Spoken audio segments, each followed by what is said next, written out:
Good morning, everyone, and welcome to our online workshop, Why You Need an Organic Social Media Strategy for Your Brand. Firstly, thank you for joining us today. My name is Courtney Sandor and I'm the Events Coordinator here at Realise Business.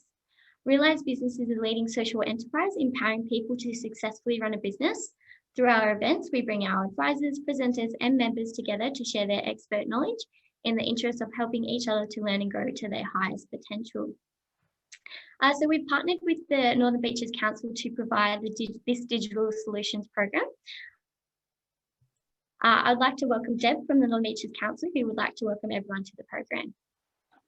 Hi, thanks everyone for coming along today. My name's Deb Kemp. I'm the Economic Development Coordinator at Council, and I just wanted to first of all thank everyone for their patience. It's taken us a little while to get this program up and running, but it is great to see so many businesses across Northern Beaches have a real appetite for this information. We know how critical this is at this time, particularly helping businesses to stay connected to existing customers, but also reaching out to new customers in what has been a challenging year. And there's a real diversity of businesses, both geographically and in terms of sectors and stages of growth.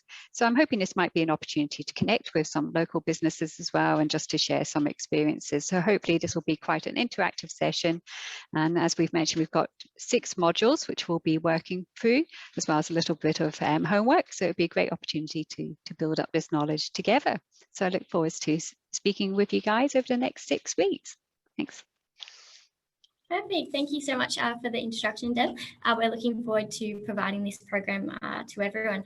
So as Deb mentioned, we do have 6 sessions that we're bringing to you over the next month.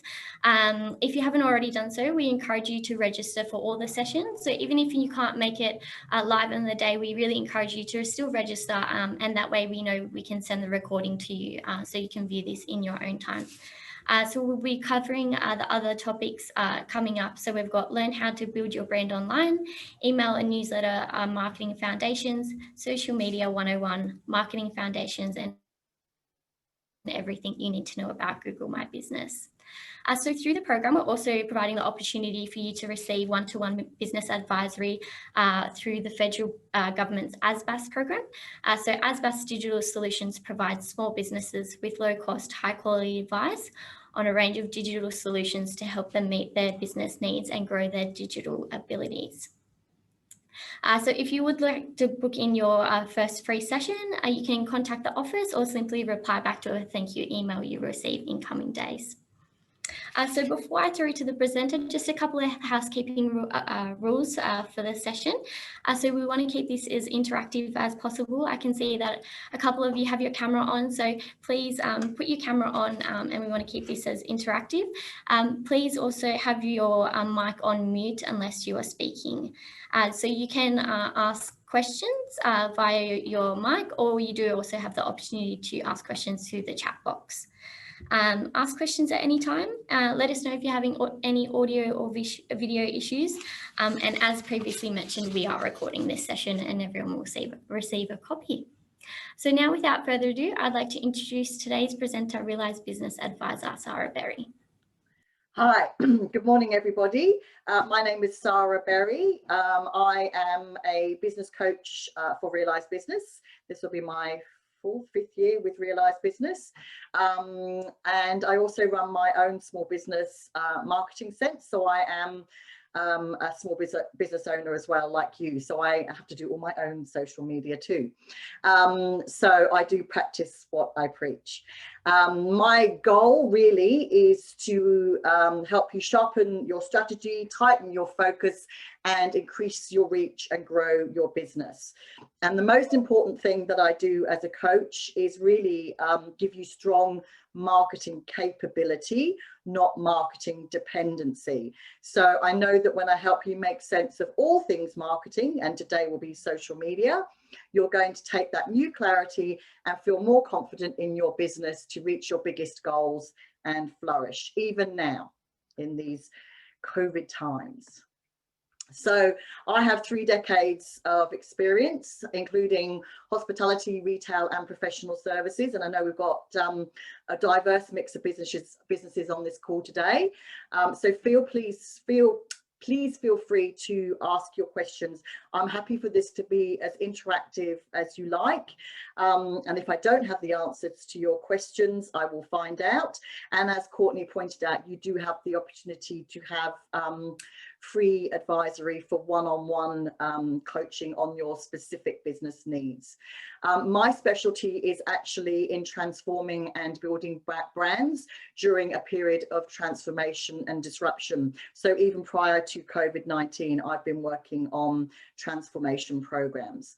And I'm experienced in working with small business owners really to identify ways in which their business can cost effectively grow their brand and increase their relevance to the customer to sustainably grow their business. So today's aim really is to take you through the social media world that is now. So social media platforms, as you may have noticed if you're already in this space, are rapidly becoming a pay-to-play platform in order to reach your audience. But you can grow your brand through unpaid or organic social media. So having a social media presence for your business is vital for building your brand, showcasing your values, building trust, and creating awareness.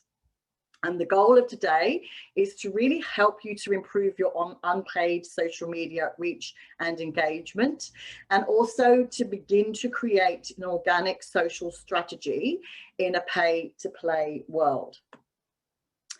So looking now at the digital marketing strategy, and I like to sort of start off with a bit of context here and show you that social media is part of an overall digital marketing strategy. So within this, we have 4 discrete areas: paid, earned, shared, and owned. So this diagram shows that really neatly, with the earned, paid, owned, and shared being shown in the middle. And the purpose of your digital marketing strategy is to have a mix of paid, owned, shared, and earned media. So each of these enable your prospects and clients to get to know, like, and trust you. So that's the little piece running around the outside there. So the goal of all of these things is to help your customer to know, like, and trust you. So the basic idea is that some channels, for example, your website and social media platforms, coupled with different content types, assist in your customer's journey. So this is where they come to know you, like you, and trust you. So each stage in the process of your prospect coming to know, like, and trust your business, you are building brand awareness, customer relationships, clarity on your service offerings, credibility with your client, visibility, engagement, and also long-term organic SEO so that you are found on Google.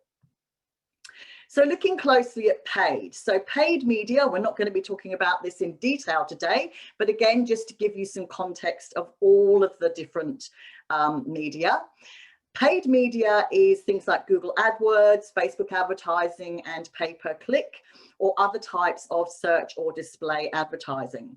So you need to have clear call to action, and the use of keywords and contents needs to address the problems or solutions your potential customer is looking for. So the clear advantage of using paid advertising online is its targeting capability.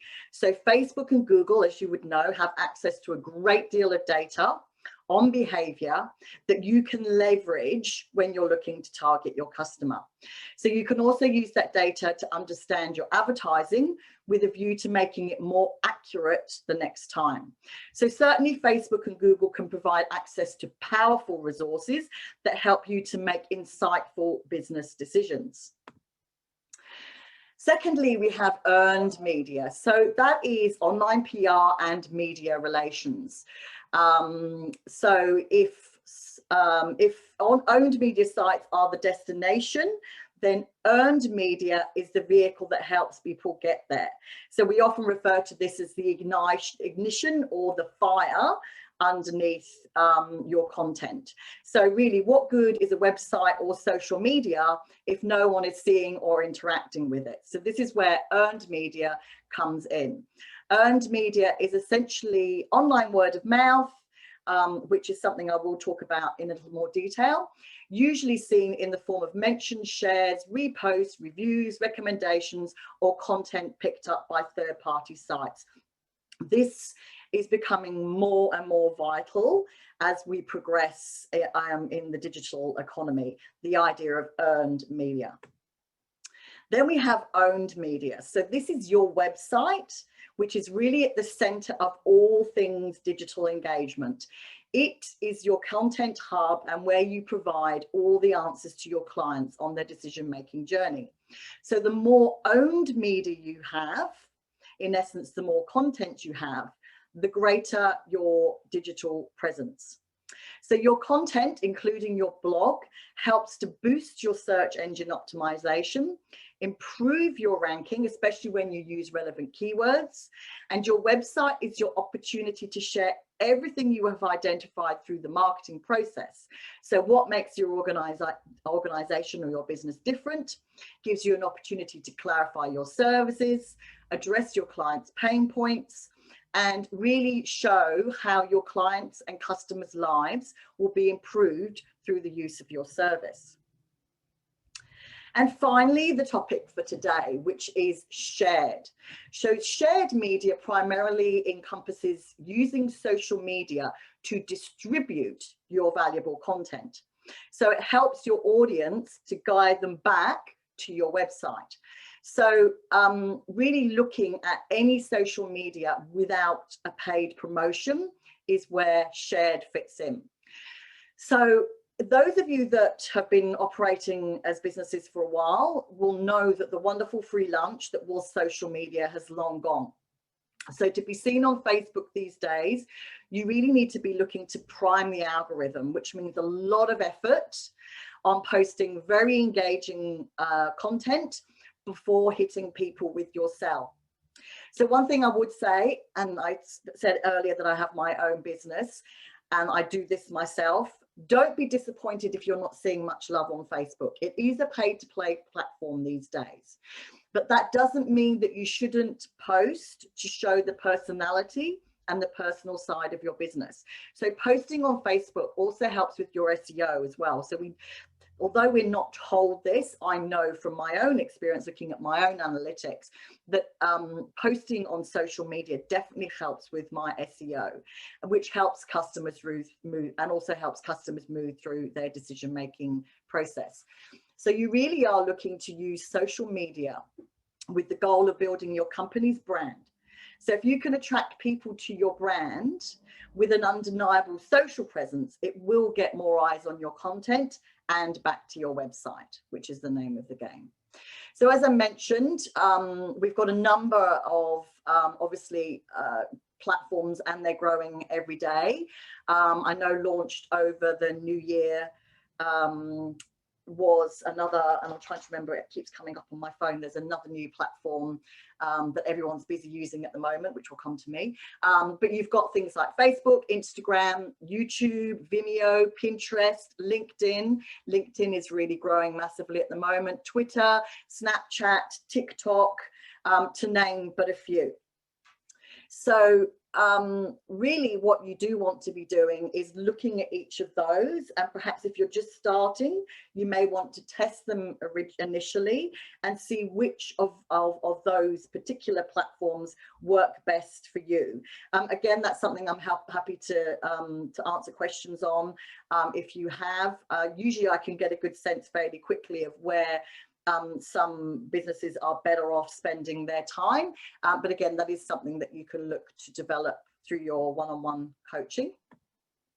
So looking at shared media and social media in particular, you can see from this graph, which is the Yellow Social Media Report for 2020, that in 2019, Facebook remained the most popular social media platform by a large majority, with 89% of people using the site on both mobile and desktop.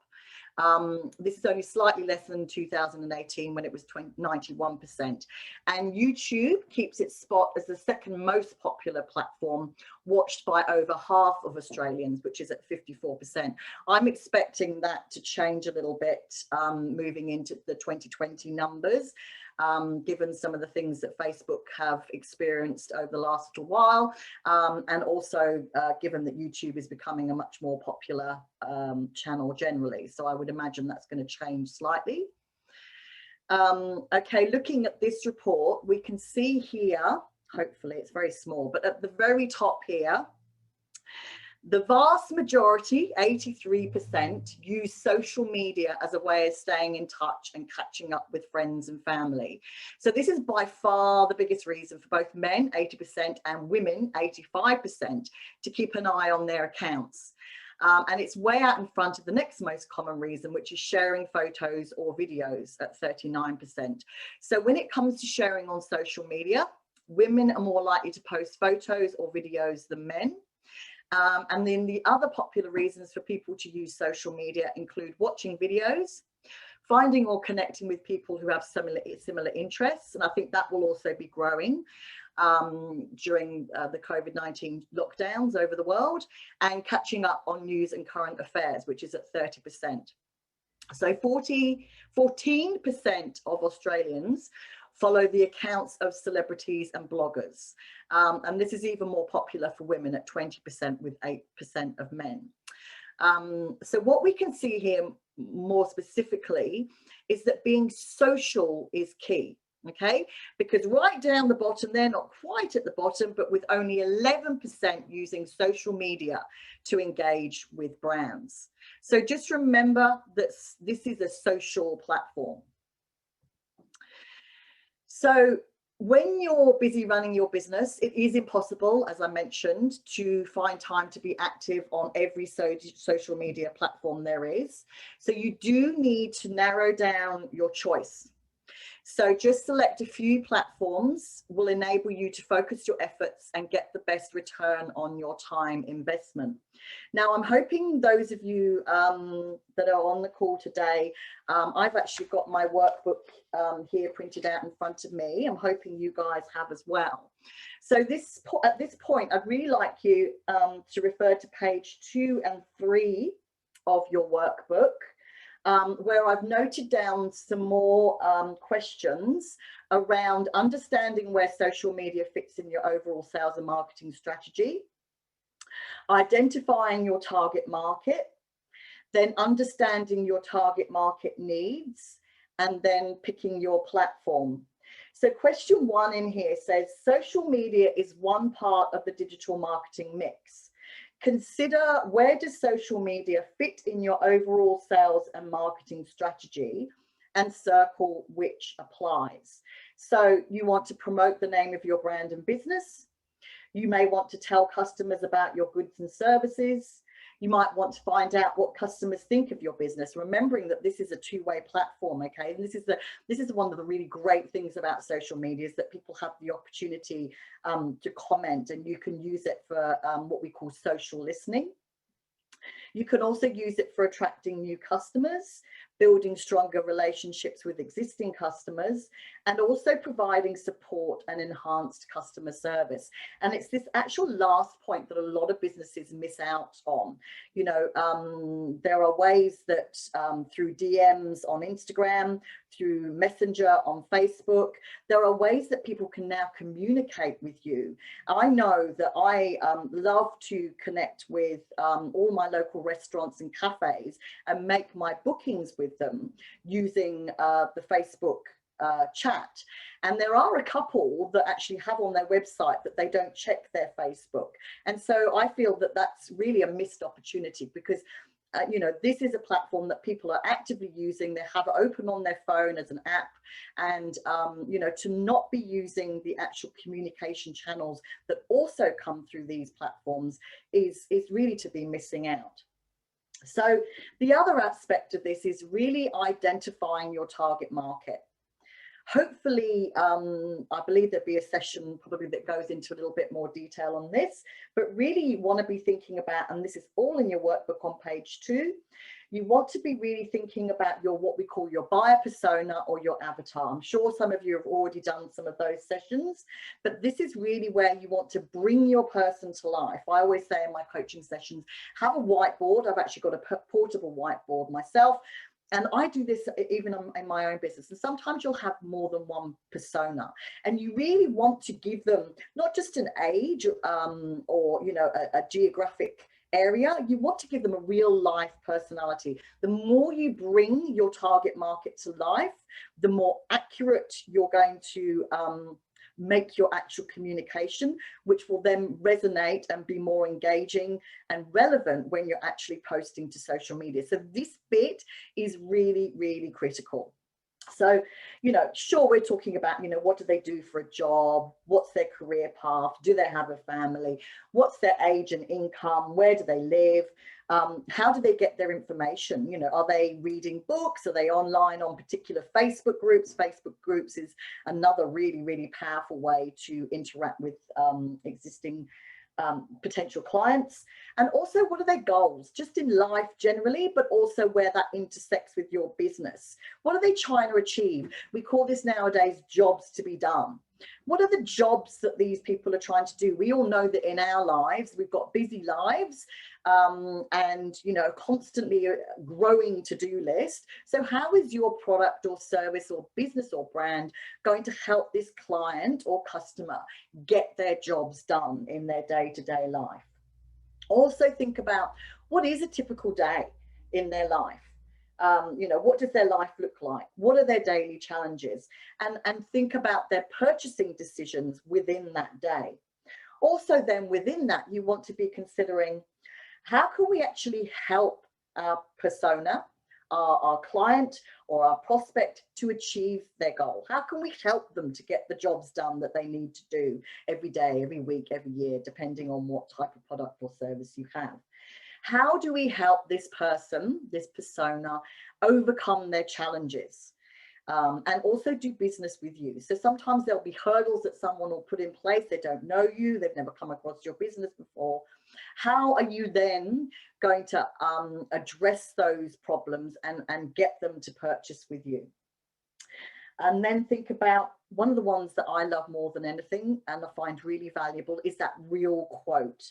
So think about what your person actually is feeling. What would you hear them say on a day-to-day basis in relation to their life and how you can make their life easier in your business? And then common objections, which I touched on, you know, why wouldn't they buy your product or service? Barriers is something that you really need to be very aware of. Don't be afraid of them. The more knowledgeable you are and understanding a barrier to somebody purchasing with you, the more you can develop your content to overcome those barriers. And sometimes just frequently asked questions across your social media and on your website can be really valuable in helping overcome objections. And then thinking about your marketing messaging. So now you're starting to really get to the nitty-gritty of who this person is. You can understand how you're going to engage with them. The language that you use with one person could be very different with another. And this is something I've learned in my own business. In the 9 years that I've operated. When I first started, I was coming from an agency and strategic planning background. I was quite often using words that were very unfamiliar to small business owners, and it actually took my father, who is a small business owner in London, to say to me, I don't know what you're talking about, Sarah, to kind of go, oh my God, I need to change my tone of voice and the vocabulary that I'm using. And that I cannot impress more, even as a marketer. That was a slip up that I made 9 years ago. Be careful in your tone of voice. Think about the language that you're using so that people can really understand and resonate with your content. Also, think about your elevator pitch. You know, we do have an opportunity here to sell as well. Sure, social media is about being social, but you can also sell socially. So how can you sell your persona on your solution in a social environment? Be focused on how you're going to achieve that. And also, one that I find really, really valuable, and I've recently added to this list of questions, is what would you miss? So thinking about your clients, perhaps this is something you could even ask them in a poll on social media. If we closed our doors tomorrow, and this is something that has become quite real for many businesses during COVID-19, what would you miss the most? That question really helps to identify what your superpower is as a business owner, where your niche is.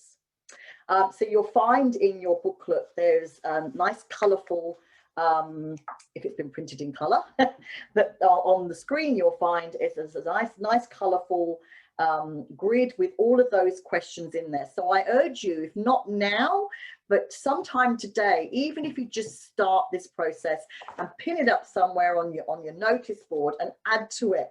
This is a continuous learning environment where you focus on understanding your customer and what their needs.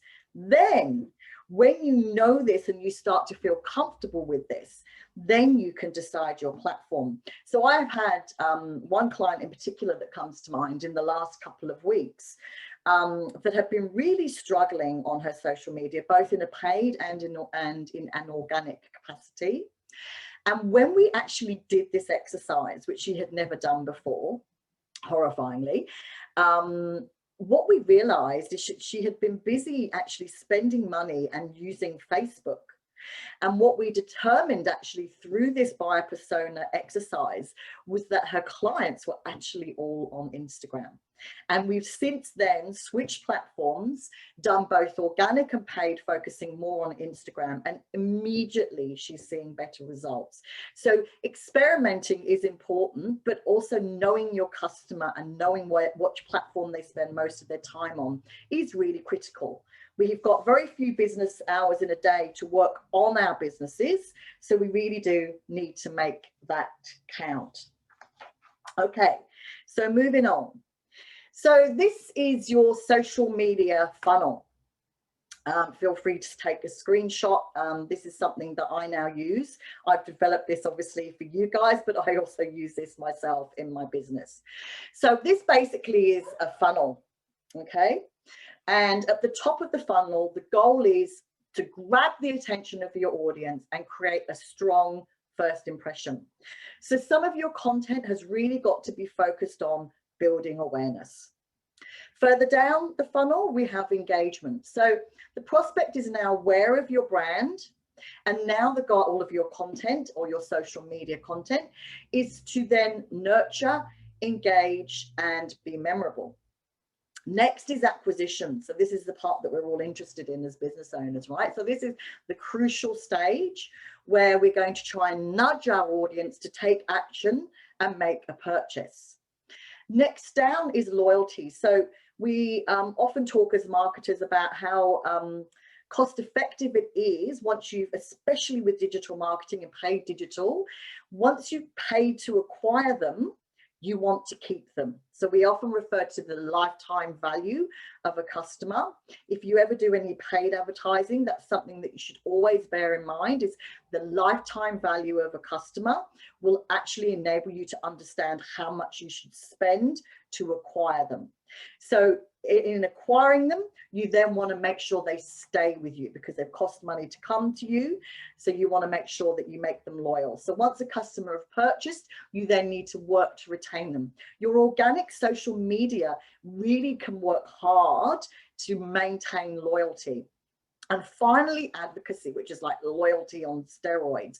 And advocacy, interestingly, although it's at the bottom of the funnel, is where your social and your organic social media is really, really valuable. And where I see certainly the millennial population do this, or millennial group, who are really driving a lot of this change to digital, the digital transformation, is, you know, it's really about the advocacy and people speaking on your behalf, what we call the word of mouth advertising and marketing, where people trust a brand so much that they recommend it to their friends, and they do it visually on platforms like Facebook, Instagram, and some of those sorts of things. So thinking about awareness, know your ideal client. Okay, so I've talked about that a lot already, so that your content is relevant and resonates. So take the time to work out who your ideal client is. In the engagement side, invest some time in replying to reviews and comments. And also you have the opportunity on Instagram, not so much on Facebook because of the spamming, you get picked up for spamming, but you can still choose, if you find there's specific people in your Instagram, you can DM them with special offers. Now, again, be careful, you don't want to spam, you want to be valuable and useful, but that is something that you can do in terms of building engagement, and it's something that I do on Instagram. Usually engaging with a business about their business, first of all. You know, the idea here is to pay attention and interest in their business in order to actually create engagement, like chatting at a party. Acquisition. So the thing that I see a lot of business owners fall down on in the acquisition phase of this is having the pixel installed on your website. So the pixel will actually also enable you to create targeted ads down the track. Now, I've had the pixel on my site for a number of years. I've never actually done a paid campaign, but I know it's there collecting data should ever I want to. Loyalty. So basically providing great customer service is how you show your client love. So that's where you want to open up those channels, not lock them down like I was talking to you about earlier with a cafe that I tried to book that said, we don't check our social media. Check it. You know, if there's a booking sitting there, you don't want to miss it. And advocacy is really, and this is the trick to social media, the advocacy part is about creating a community of belonging. This is really, really critical to organic social media. So the goal here is really to foster an emotional connection with your brand. And often the brands are us, right, as individual small business owners. So it actually is a person-to-person interaction. And many brands now in small businesses, you will see appearing very much as themselves. I mean, Richard Branson was someone that pioneered this many, many years ago as the face of Virgin. But a lot of business owners are now realizing that to really get some good leverage from social media, you need to kind of show up as yourself and as the business. Excuse me. Okay, so let's look at awareness, and I've got a whole bunch of examples here to take you through. Now, what I want you to do is refer to question 4, which is at the very bottom of page 3. How will you generate awareness for your brand, and how will you grab attention? So as I go through these slides now, and I've got a whole bunch of examples that I've collected over the last year or so to show you, that create a strong first impression. Okay, so this is where we really want to grab attention. Remembering we need to see things from our customer's perspective, first of all, in order to be able to do this. But as we go through these, please jot some notes on your workbook and think about how you might achieve this as each of these slides is popping up in front of you. So when I'm doing this, I look at them and I think, how could I do my own social media better if I look at these examples? So kicking off here, first of all, with this breast cancer post, and this was an organic campaign. So bearing in mind, the idea here is to create a strong first impression and get attention. So breast cancer is the most common cancer in women throughout the world. And this Know Your Lemons by the Worldwide Breast Cancer was an ingenious attempt of encouraging women to check for the 12 signs of breast cancer. So it was a little bit tongue-in-cheek. actually used the hashtag Know Your Lemons. And they, the goal was to create a platform for survivors to actually tell their story. So that then obviously they would get engagement, which would then boost their content in the feed. So the campaign also leveraged the visual motif of the lemons to keep the tone light, despite the fact that obviously it's a very serious subject matter. So what can you learn from this? Even the most difficult topics can be made visual and engaging. So using the lemon imagery was done so that the symptoms and signs of breast cancer could be quickly identified by users, but it also meant that it caught the eye of the scroll. So we always talk about this stopping in the scroll. So remember that, make a note of that. The goal here is to stop scrolling. And this would have had that effect. The bright lemons color and the bright pink and the interesting elements of this campaign would mean that it would resonate with a lot of people scrolling on the feed. Innocent Drinks. So this is a UK brand. And this one was just a little bit controversial.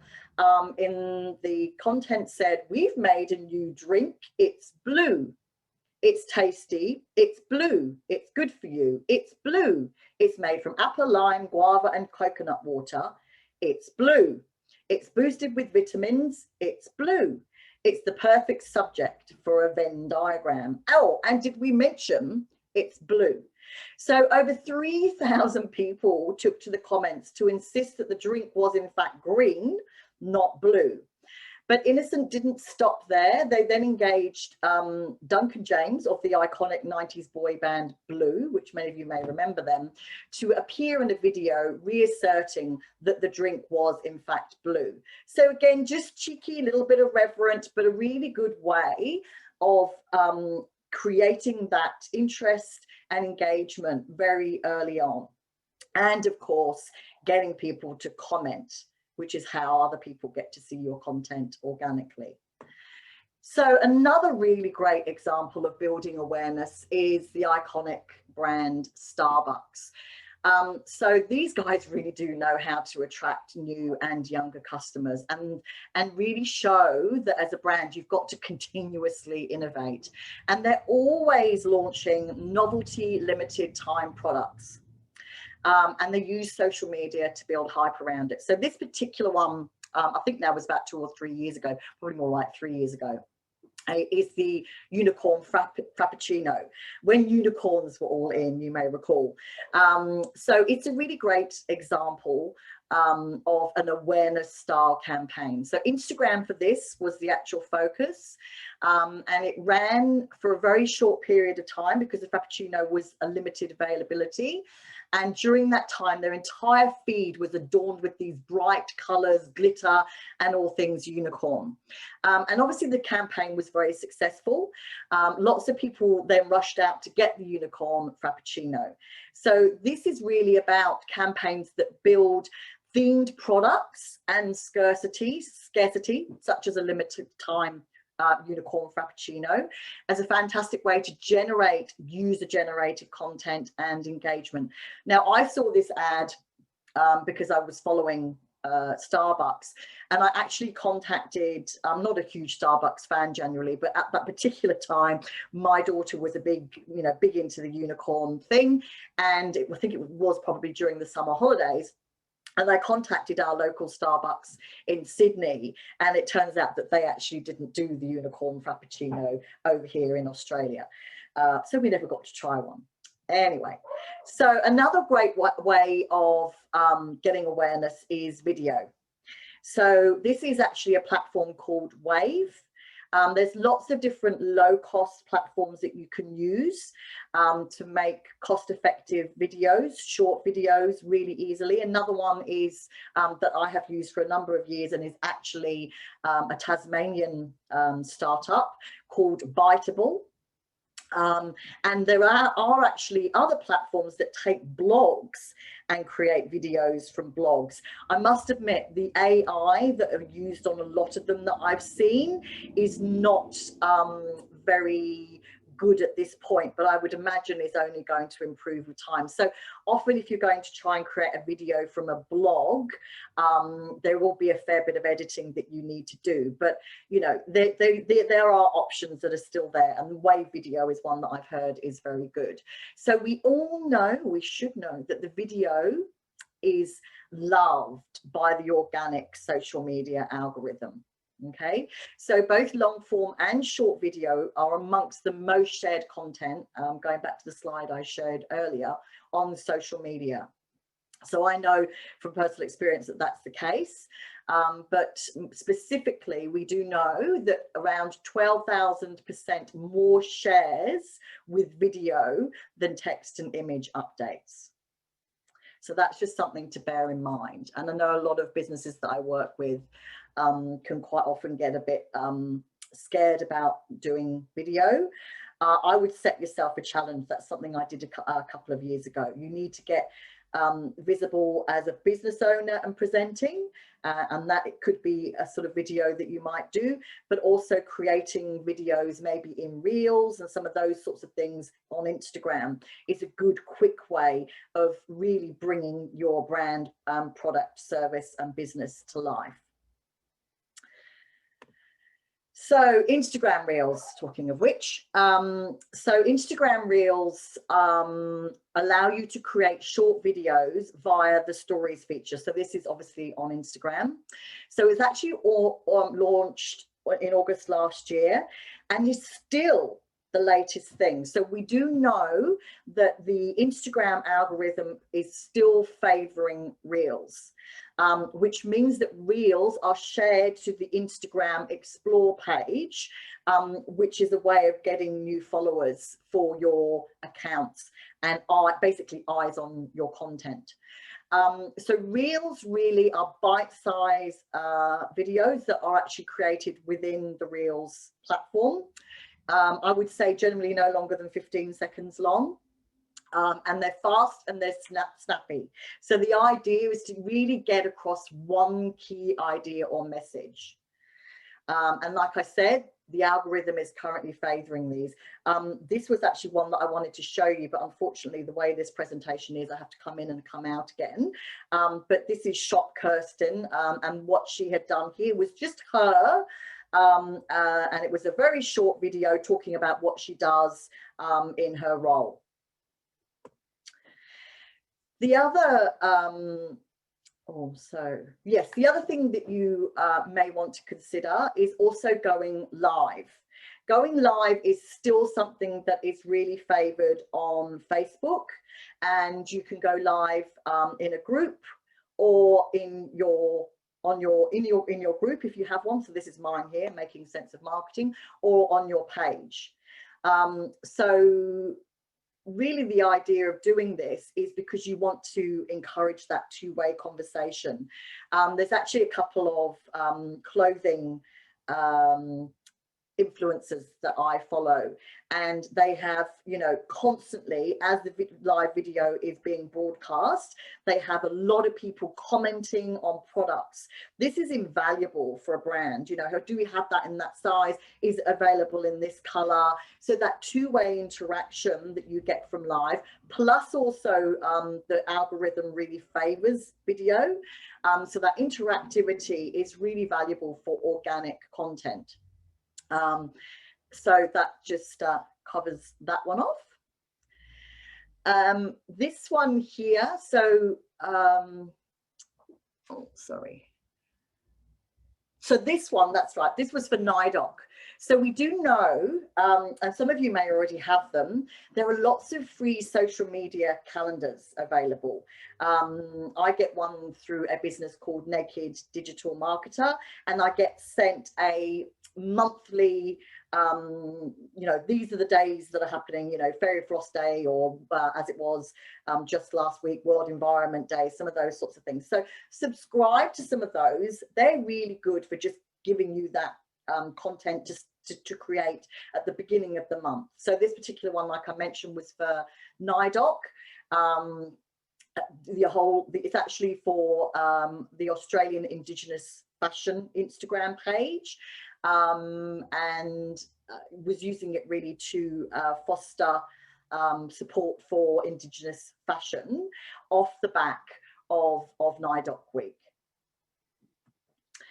So this is a post from an Australian business. This is a baby anything jewelry. The owner of the business, Lucy's intention is to have her handcrafted pieces, precious metal pieces, become heirlooms and given to celebrate landmark events. So this particular one you could see is really going to pop out. This one, again, I can't show you, but it flashes when it's in the feed and is really great for grabbing attention and stopping people in the feed, stopping the scroll, as I was saying earlier. So this one is likely to be a GIF, GIF, and you can access this type of content from the Giphy app. So that's GIPHY app, which you can download to your phone, create an account, and then share from there. So this is Francesca Jewelry. This post is promoting the It's Who I Am. So earlier I was talking about how people are now fronting their brands. Francesca Jewelry is a really good example of this. So this is a podcast that they promote called Who They Are. And this particular one was to promote a fellow entrepreneur, Sarah Davidson, who she also tags her account in this post, which obviously gets you more exposure. But the goal of this is to tap into, and I mentioned earlier, community. Advocacy starts with community, and in this case, the community of women entrepreneurs. So even though the brand, Francesca Jewelry, is a jewelry business, the content that they create is around tapping into a community of women entrepreneurs, and podcasts are a great way of getting engagement for your brand. On the topic of tagging, I mentioned tagging, collaborating with big brands, or not necessarily always big brands, but aligned brands. And that's something I talk about a lot with any of the businesses that I work with. Big brands is sometimes tricky, depending on your relationships and the effort that you have to put in, but certainly looking for brands that are aligned to yours or complementary to yours. It's a great way to get awareness. So this is the Instagram page for Happy Skincare, which is an Australian made and owned all natural, non-toxic vegan skincare brand. And so they had an article featured in October last year, Women's Weekly, and then used it as an opportunity to tag the magazine. So this means the magazine will get a notification that you've mentioned them. So it's always a good plan to give a heads up if you're going to do this and hope that they might comment.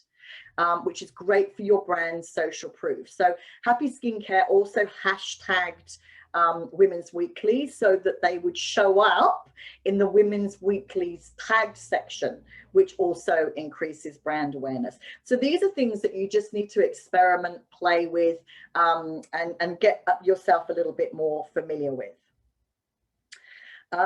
Okay, so conscious of time, I might just, again, this is a video post. This one here is actually a fundraiser.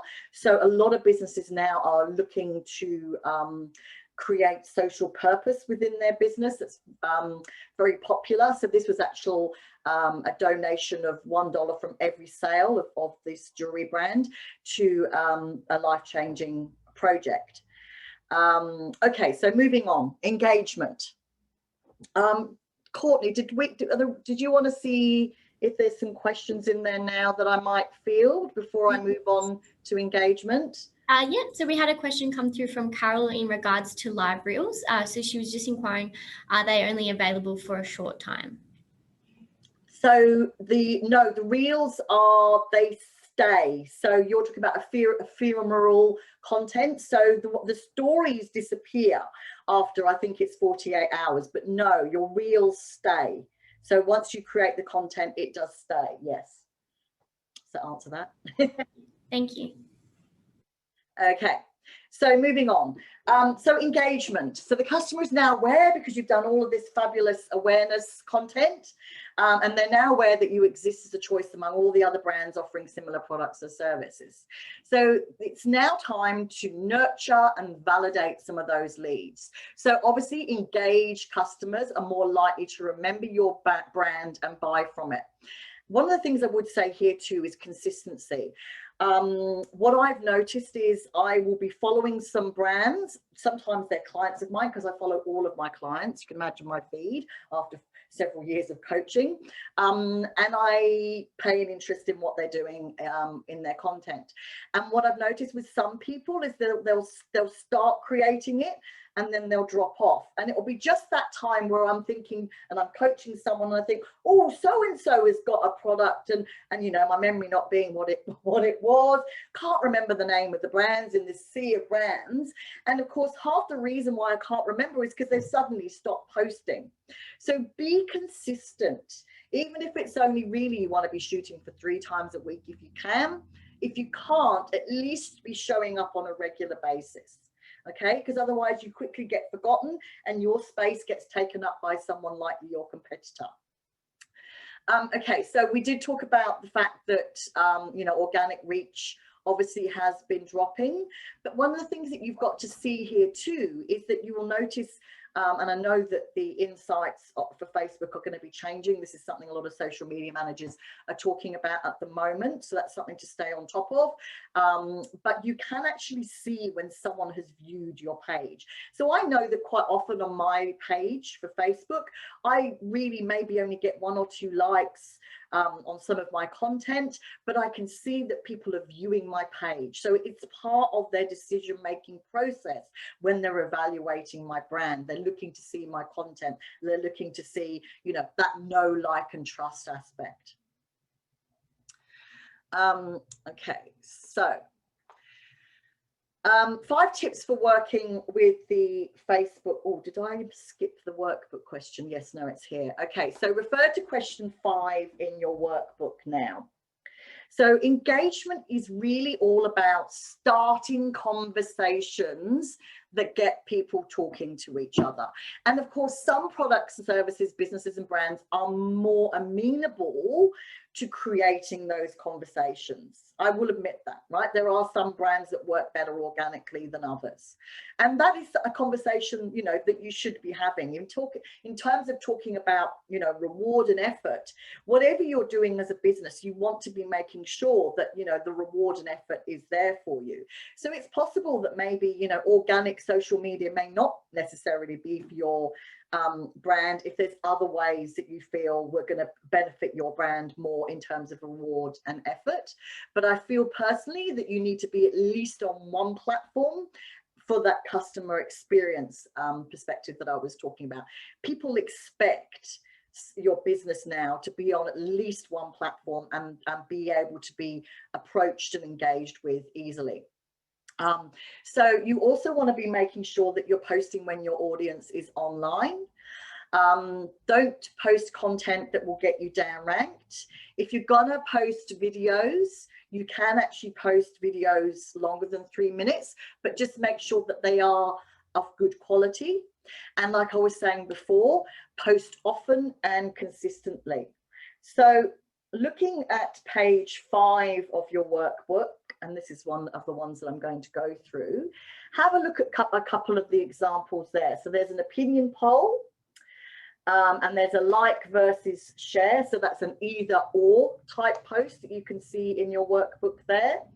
And maybe jot some ideas down on the page 5 there alongside those images. There's a little bit of space there where you can jot some ideas for content that you think will encourage people to like, comment and share.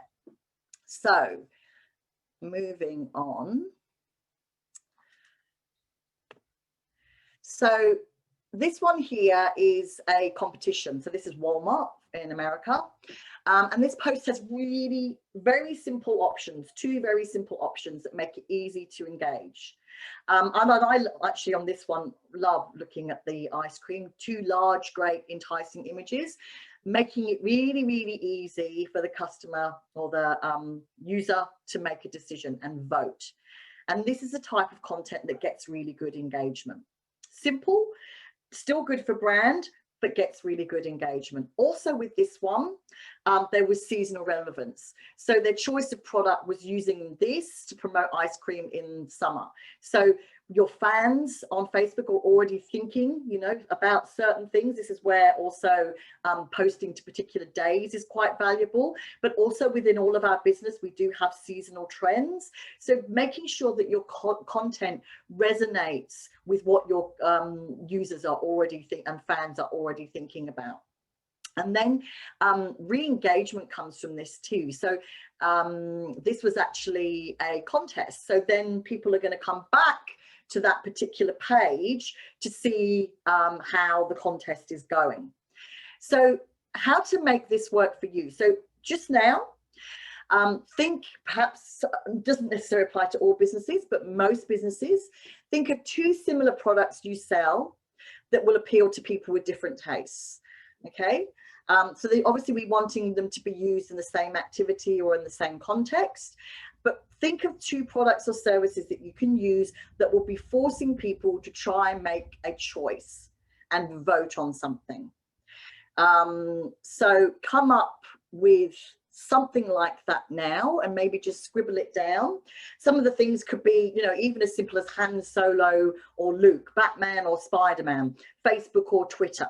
I've actually got a car account that I help, motor mechanic that I help, and we've done, you know, compared this car with that car.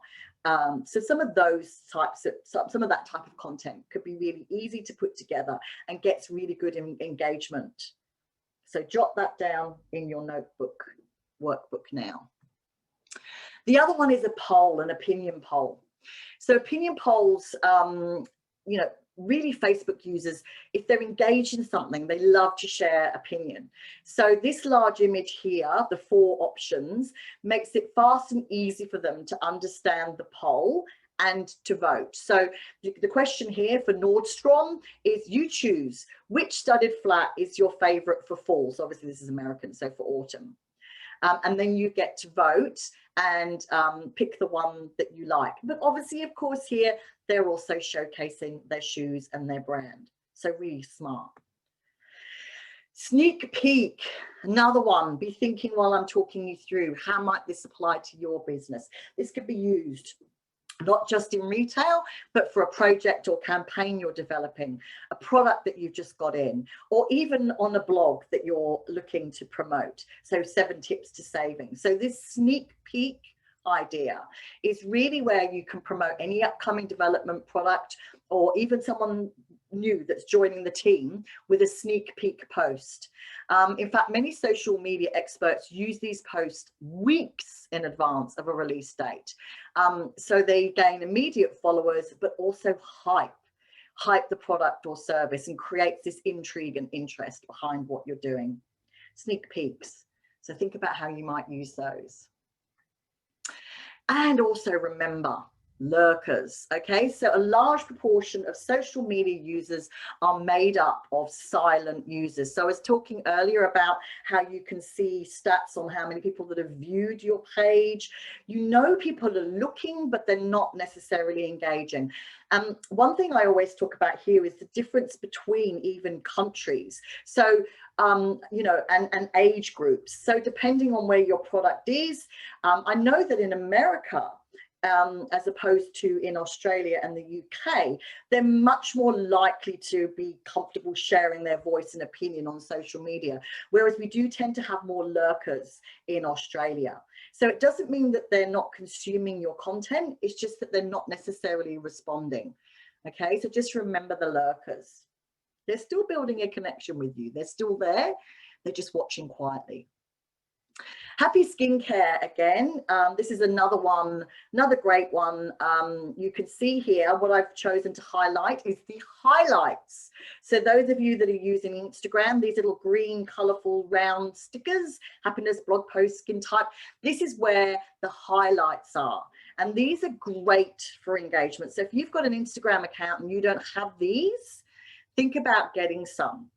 And this is where you can then actually save your stories under little categories, and people can access them ongoing. I'm conscious again of time, because we've only got 30 minutes left to run, and I will happily answer questions at the end as well, so leaving time for questions. This was Kmart. So this was really a very interactive sort of competition style post. This one is a frequently asked question. I was mentioning to you earlier FAQs. Again, put FAQ on your workbook now and think about what are some of the frequently asked questions that your business gets asked. These are really, really powerful. Answering frequently asked questions, both on your website, across your content generally, but on your social media it's a bit of a no-brainer. Okay, so now we're looking at acquisition. So this, for all of us business owners, you know, we're in this, sure, you know, to steer our own ship, many of us, but also obviously we do want to make a living from it, right? So acquisition is the most crucial stage of the marketing funnel. So as a marketer, it falls on you. And I say as a marketer, because as a business owner, if you can't afford to outsource your marketing in the early stages, you need to be a marketer. And it will fall on you to nudge your prospective customers to take an action. And you do need to nudge them. So this can take the form of signing up for a newsletter, maybe getting a free trial, maybe subscribing to a webinar, downloading a brochure, or, you know, perhaps making a purchase. So you want really to get your prospects to subscribe to any free opt-ins you have. You want to transfer your audience from the platform to your platform, to your website, to your email list. And this also is important where I mentioned the pixel, because if they're coming to your website, we've driven them there, we want to use the pixel to collect the data, so that if down the track you decide you want to do some paid advertising, you can retarget people that have come to your website. Okay, so refer to question 6. Are you making it easy for prospects and customers to find you? So do a little audit, perhaps now or after we finish this session, while you're munching on your sandwich. Can you easily find your website URL on your social media? You'd be amazed at the number of audits that I do that don't have any information. Sometimes even marketers, I see this. They don't have even, you know, on their personal account, which is linked to their company page, you have the opportunity to list your business. So there are lots of ways that you can make sure that people know how to find you and how to do business with you. The other thing too, if you're selling actual products, do you have an Instagram or a Facebook shop? The one thing about Facebook, obviously that owns Instagram as well, is they have a really, really great resource. Was called Blueprint. It keeps changing, but I'm assuming it's still called that. And you can access fabulous resources, on free resources, on how to easily add your pixel to your site, how to easily create your Facebook and Instagram shop. So that's one of those things when you've got your day per week or half a day per week, just do your list and gradually tick it off. So that might be your one thing to do this week. If you're a business that sells a product and you don't currently have a Facebook or an Instagram shop, make it your business to investigate how you're going to do that. And if you're not technologically savvy, find someone who can help. Certainly, I think we've got people that work through the ASBAS program that can talk you through some of those sorts of things. So there's no reason to be afraid of jumping behind the scenes and fixing up your tech.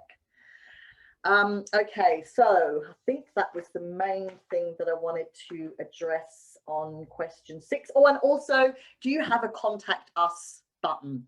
So you have the opportunity on your Facebook to have a contact us button, and on Instagram you can have, you know, your website listed in your bio. What content do you have on your bio?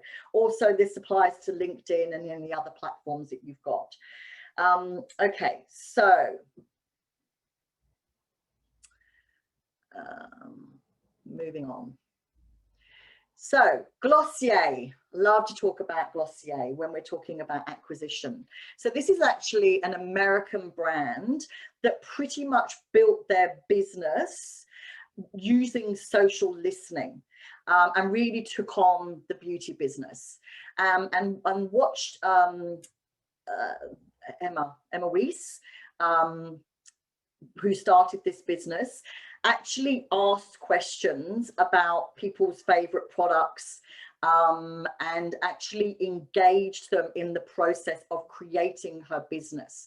And the term that we use now to refer to this is people have moved from being consumers to prosumers. So with far more influence than ever before. So the term prosumer isn't a new one. It's been around in the marketing world for years, but in today's world of the social web, it's taken on like a new importance that you kind of need to know about. So it's professional consumer. And I think some of you, if you think about that, it makes sense now. Like the business of consuming, advocacy, people are really actively engaged and become voices with the brand, on behalf of the brand. Sharing products and services across social media has become much more prevalent. So businesses aren't really in control of their products, brands, and messages anymore.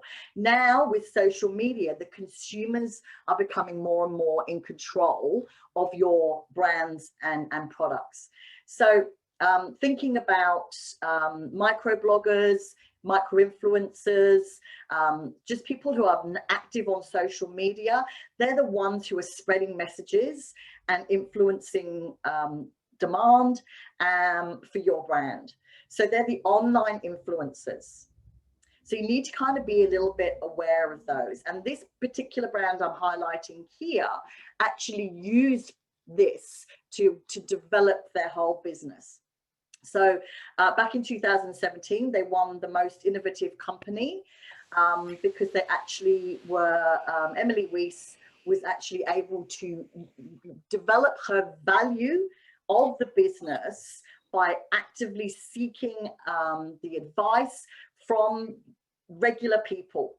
And she also is really smart that she's got a referral program that Glossier use, which then enable influential followers to offer product discounts and other incentives.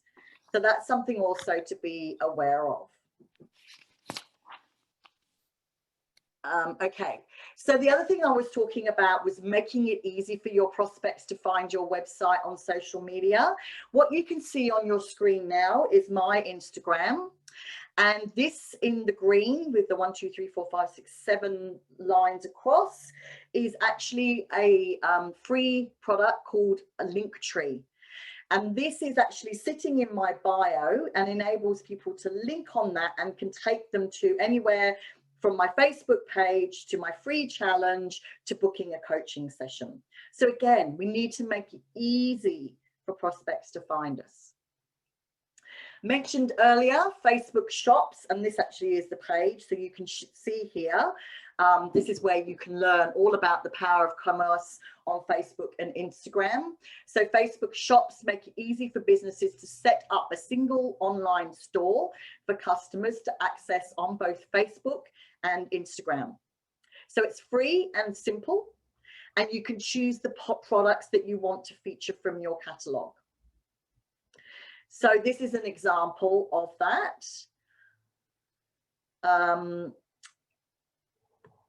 Here. So you can actually see where they've got the products actually highlighted, and this is actually on an Instagram shop, which makes it much easier. If you've got sort of no-brainer type products, you know, maybe if you've got sort of like a product ladder that you're using where you bring customers in on a lower end value product, this is where you want to put those sorts of products and services. Okay, so stories, I mentioned stories. So if your current audience likes Instagram, using the stories feature can be really powerful for acquisition. And as I mentioned, you can save your stories in categories and create stickers, which you can see here, for easy use of your clients. You could also create tutorials and behind the scenes on your story. So it's likely to engage your audience as it brings them closer to your brand, which is also really good for loyalty as well. So these Instagram stories are so popular because they're really, really good at sort of each point in this funnel that we're referring to today. So where Luminary here is the example. Luminary is an Australian digital marketing agency. And in this particular Facebook post, they're offering a free 2-day event to help their prospects experience their brand and products in a fun, educational and free way. So this is a real acquisition tool. And they click on the link here to then access a free event. Engine Scout. So this is where I was saying before, simple, but a lot of businesses don't necessarily do it. Provide options for your audience to connect with your brand. And that's the contact us you can see there in the blue. Make sure you've got that. Okay, so moving on to loyalty now.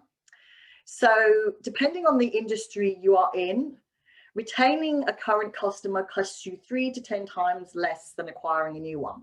So once a customer has made a purchase from you, it's then the time to step up your marketing efforts to make him or her a regular customer. So here now, I would ask if you turn to page 6 and refer to question 7 in your workbook and review the checklist. So thinking about your business and encouraging repeat business and customer retention, what could you do to ensure your customers continue to purchase from you? So do you think you could possibly offer a club or a membership or a subscription? Subscription models are becoming more and more popular in the digital economy. Perhaps, like some of the others I've shown you earlier, you could support a cause or a charity that aligns with your brand. Maybe you could create a Facebook group. One of the things that's really important for loyalty is ensuring that you have a consistent identity across your brand, which I'll mention a little bit more later. Also, what about show and tell tutorials? They're really good for creating customer loyalty and retention because you could actually do tutorials on a product that somebody's bought so that they could get extended use from it. Say, thinking with fashion items, you know, if you've got something that someone's bought for summer, you could maybe show them how they might wear that item for winter. So extended use tutorials, but also show and tell tutorials, which are then going to show a new product or service that you've brought on, which will then help to make your customers more sticky.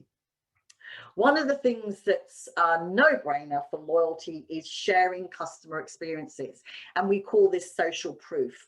I could talk about this for another 2 hours really, but I'm not going to.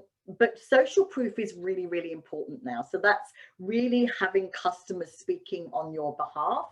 People do rely a great deal on other people's reviews and recommendations in terms of ongoing commitment and loyalty to your brand. Also, your vision and your mission. So this is something I coach on regularly. A lot of businesses don't do this. I know I didn't do this when I started my business. I'm like, well, visions and missions are for big companies, corporations. You need to have a vision and mission in your own business. You know, this is owning a business is a hard slog, right? So we need to kind of be focused on our vision for the future, but that is also something that our customers and clients and prospects are interested in. So sharing your vision, sharing your mission and the why you do what you do is actually really, really important. Also, something that you can do to really create loyalty is a gift with purchase or a value add. These days, I rarely advocate for discounting. I would say stay away from discounting, but you can offer loyal customers, if they're going to purchase something new with you, a value added offer or a gift with purchase, depending on your product or service or your business. So the other thing that we need to be aware of with loyalty is millennials are especially keen. So looking at Glossier earlier, it was really millennials that were giving feedback on that brand, on the products and services, and they really are keen to be involved in helping you to shape your business and your new products and services. So if you've got a millennial target audience, and I think also millennials are driving the trend to those sort of older than them, and also from the generations coming behind them, in, you know, speaking up and talking back to brands and businesses and interacting. So encourage that kind of interaction when you're creating new products and services. This is something I'm coaching a lot of my businesses to do now. One client in particular that's making a whole digital transformation at the moment, and she has the opportunity to create her own products, a couple of them actually, on the fly, and we're actually going to them on the social media, people that have already purchased, and saying, do you like this? Is this something that you'd be interested in seeing? So it's a really good opportunity to be responsive, get people talking, engaging and interacting with your customers. Really increases loyalty. You know, replying to customers as well when they're talking to you. You know, last year when I was doing a lot of this work, I was amazed at the number of busy, well commented on pages that the businesses just weren't responding to. You know, so most of us would envy people that get this amazing interaction and comments. You know, make sure you're always commenting back when people comment, even if it's just a smiley face. Okay, so use your social platforms to offer rewards, incentives. Marriott Hotels is an example here. They've actually got a separate page for their loyalty members, and it's unlikely as small businesses that we're going to be doing this sort of thing, but I wanted to give it as an example at the extreme, where you could create an actual program depending on the type of business that has its own real estate on your social media. This is My Shell Beauty. So they actually identified social media as the perfect place to promote their Clean Beauty Club program. So you can see with this, they've got a big bold image. This was actually on their Instagram account, and encourage their customers to join their beauty club. So this eye-catching colour and enthusiastic caption was all about letting their customers know how the program works, and really trying to get people involved in this.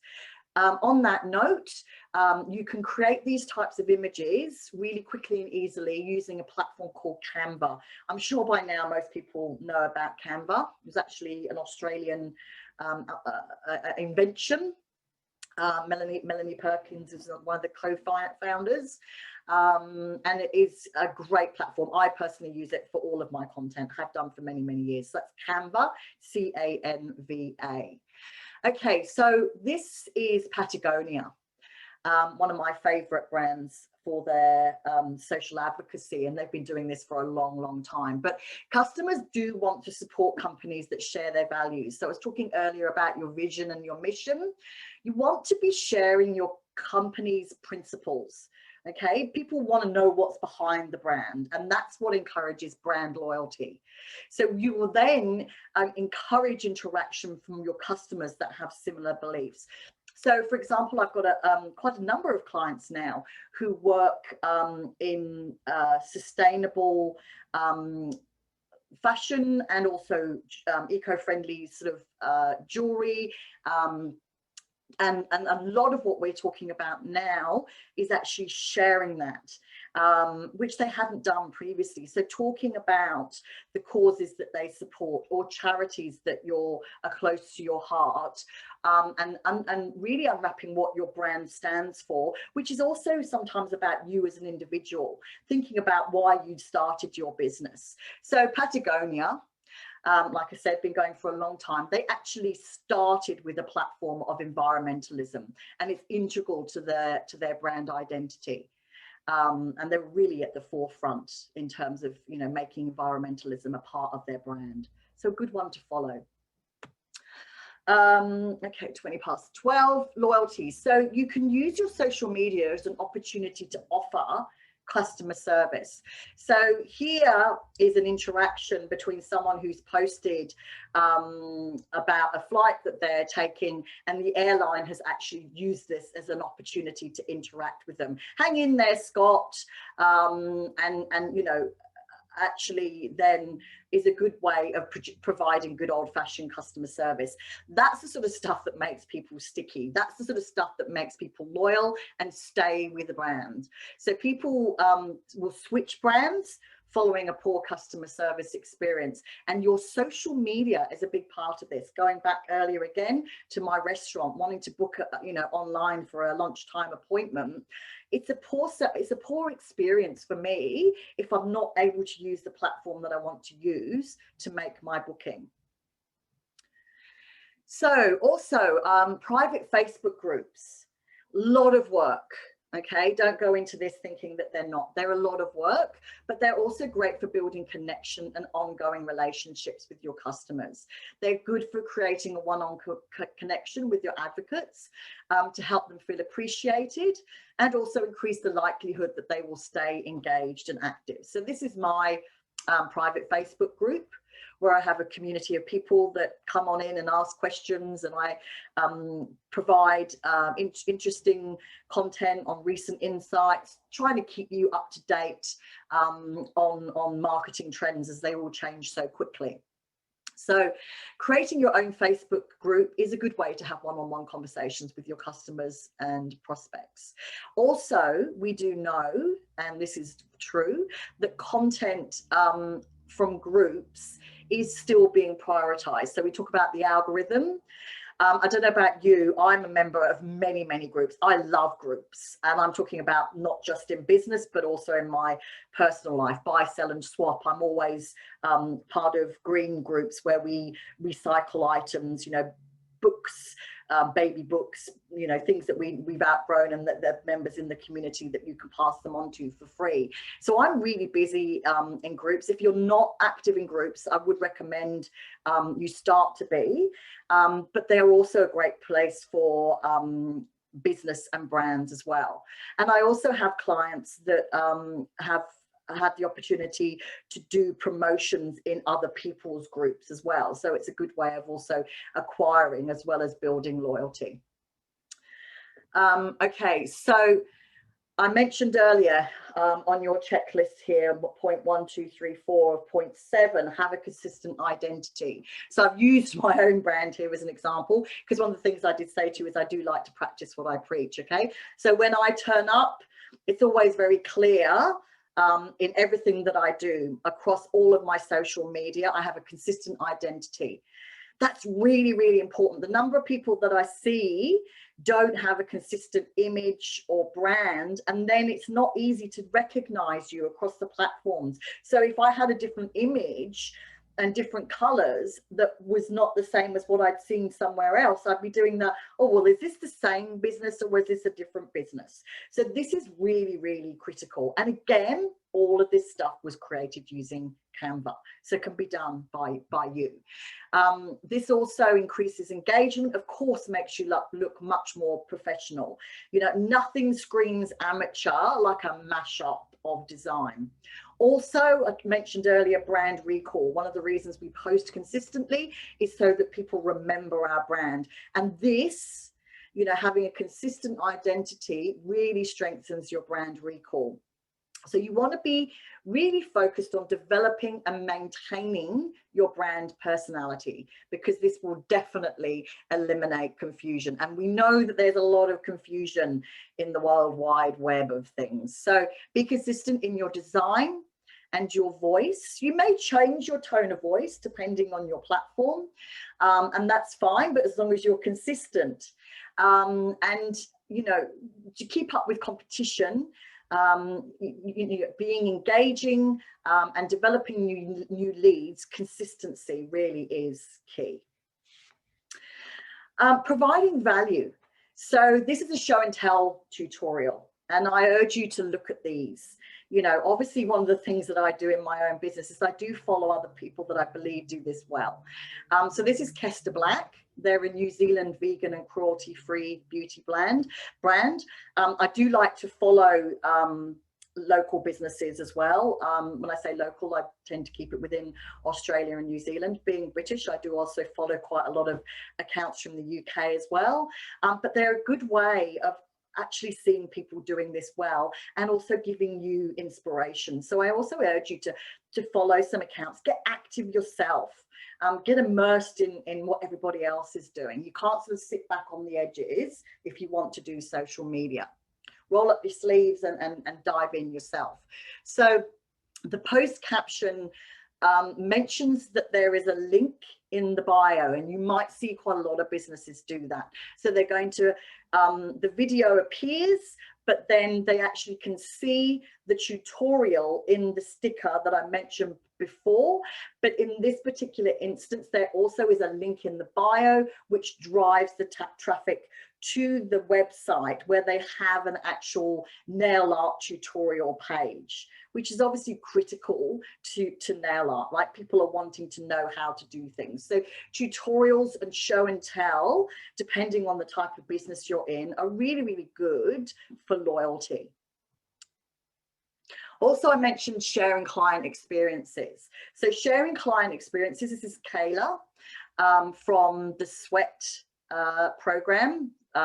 She's actually the founder of a business called Bikini Body Guide, but really is one of those brands that started in 2013, I think it was, but really built her brand off the back of Instagram. Now, the opportunity, you know, we all know that getting in early is a good thing to do. The opportunity to build a brand on Instagram is not as easy as it once was organically. You know, certainly you now need to be looking at paid. But in this particular instance, the goal of this was to actually encourage people to download an app. And the interview was just some content that was talking about the actual program to help people that were doing the program to understand others' success and celebrate the success of using the Bikini Body Guide program. So this was then really about sharing the secret to success of using this program and helping other people to use it, which again results in loyalty. And again, this one is an Indigenous business. So this, I don't know if I'm going to pronounce it right, Bush Medina, is an Indigenous business run from shipping containers on a remote island in the Northern Territory. And they create balm, body butters and soaps from bush recipes using local botanics, such as native sandalwood. So in this particular post, this social enterprise is sharing the why that I was talking to you about behind their brand. So this is a picture of the women using local recipes and showing how they're hand making the products. So this sort of stuff, the sharing of the why, is a great way to connect the audience with your brand and increase loyalty. Happy Skincare again. So they know that offering a gift with purchase is a great way to connect the audience with the brand and increase loyalty. So this gift with purchase, Butterfly Kisses, is also a new product. So it's also a good way of sharing a new creation with their community. Okay, last but not least, and we're running close to finishing, advocacy. So turning loyal customers into proactive advocates for your business should be the ultimate goal of your marketing funnel. People are more likely to trust a brand recommended by their friends than any other form of advertising. So 92% of consumers believe suggestions from friends and families more than advertising. And this is a trend that is going to grow over time. So you need to understand who your super fans are, and you need to make sure that you're engaging them. So you probably don't need to look any further than maybe some of your employees to find a group of social media advocates. If you have employees, they are more likely to speak on your behalf. But some of us smaller businesses, we don't necessarily have employees. So at this point, just turn to the final question, page 7. Number 8, if you really want to get your customers to market on your behalf, You need to give them a reason to rave about your offering and service. You need to give them something to share, something that will spark conversation. So my question to you, and for you to think about and jot down, there's actually space on the whole page here, and this is a really, really important question. Are you actively considering how you can encourage conversations around your brand and products? I've actually noted a blog, which is a blog that I wrote, I think, a couple of years now, which really breaks this down for you. And unfortunately, we don't get the time to go into it today, but you can see through these notes, you know, the idea of this is to identify who your brand advocates are. Every brand and business has them. You know, it may be your best friend or maybe somebody that's close to you, but we all have brand advocates. They've already purchased your product, they've left glowing reviews for you, they've engaged with your content, and they've recommended your service or product to advocates. So think about who they are, and then think about what sets your business apart.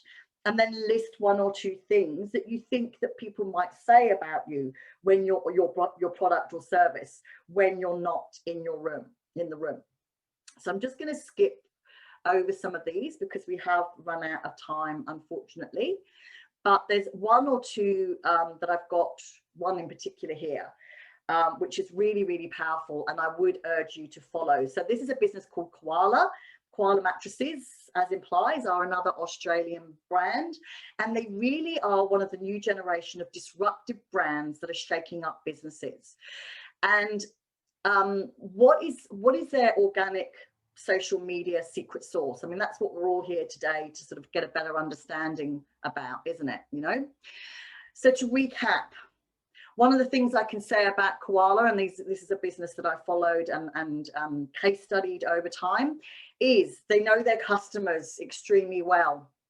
They invest in an engaging and an aspirational brand, like they share their vision, their mission, and what they're doing. They talk about their cultures and their values and the ethos in their business.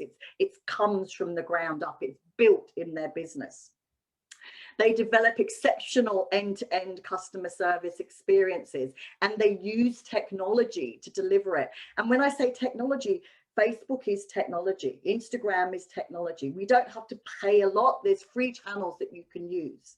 So, you know, using social media, not just as a marketing channel, but as a way to interact with their customers.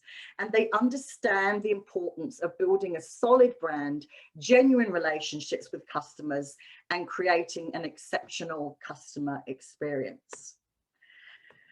And that is that. Do we have any questions? Thank you so much, Sarah. We did have a couple of questions come through, so just being mindful of time, so we'll quickly go through those. So we've got one from Karen. So she's got, is Pixel the social media icon on your website? So could you maybe give us a little example? Pixel is a piece of code. Okay, it's when we say pixel, we should just say code. So if you actually Google you know, Facebook pixel, if you've already got a Facebook page, it'll actually bring up your pixel for you, and then it will go through the ways of actually placing the pixel onto your website. I must admit, I actually got someone to do that on my behalf because my website was quite old, so it was a bit tricky. You have to put it somewhere quite specific. So depending on the age of your website, you may have to get someone to help you to do that. But if you've got a relatively new website, it should be quite straightforward. Okay, great. So Carol had a question in regards to, it was the link tree, which links your Instagram and LinkedIn and things like that. So that's LinkedIn. So that's linked tree. Sorry, Carol. So we had a couple of questions come through from Neva. So she's got, do you suggest creating content specifically for the Instagram board, balancing out content, or for the post itself instead? Oh, I'm not sure what that question means. Do you want to ask that question yourself? Who was that asked that? Sure, it's Neva. Hi, Neva. I've been told that people, like I noticed on your Instagram example on your screenshot there, that you had, say, on the board itself, you had one red post, then there was a different one, then a red one. So you're balancing out the way it looked on the board versus the post itself. Like, Oh, so so you're talking about on the Instagram feed. Yes. So sorry, I should have said, feed board. Sorry. yes, there is. And look, I think it was once upon a time, and if you go and have a look at my feed, you'll laugh, right? And I don't have any problem in sharing my inadequacies. You know, when I started my Instagram page, I mean, how many years ago it was, you scroll right to the bottom, I should take it off, but I don't, because it's kind of like, look, you know, kind of, it was a hodgepodge. I had quotes, and it was actually quite ugly at the time. If you look at it where Instagram has come to, where it is very, very aesthetic.